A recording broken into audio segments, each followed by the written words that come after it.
Acura bid farewell to the NSX in April with the introduction of a $169,500 kind S epilogue limited to simply 350 cars and trucks. Nevertheless, simple days after the world premiere, Vice Head of State and brand name policeman Jon Ikeda hinted the performance equipment would return eventually in the future as an electrical version. Fast forward to today, the very same person repeated the prepare for a third-generation NSX in a meeting with the regular information publication Nikkei Asia.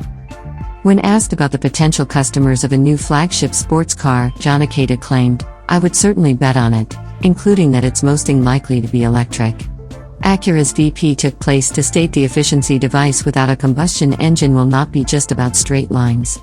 He additionally acknowledged it's not up to him to choose the NSX's resurgence, recommending that is most likely to be the duty of Honda head of state and also CEO Toshihiro Mabe.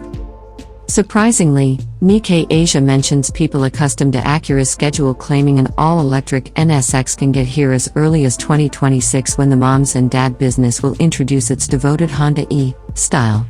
Nevertheless, nothing is main at this moment, so take this piece of unofficial information with a typical pinch of salt.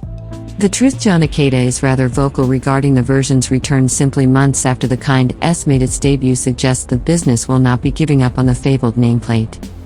For the time being, both Japanese brands have larger fish to fry as Honda is preparing the 2024 beginning and Acura the ZDX, full with the kind S.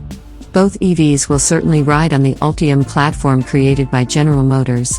Acura's first electric automobile on the Honda E design will certainly take place sale in 2026.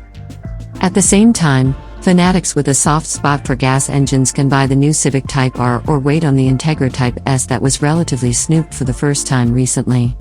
Naturally, the future is electric, be it with batteries or a hydrogen gas cell, as Honda has actually promised to drop the ICE altogether by 2040.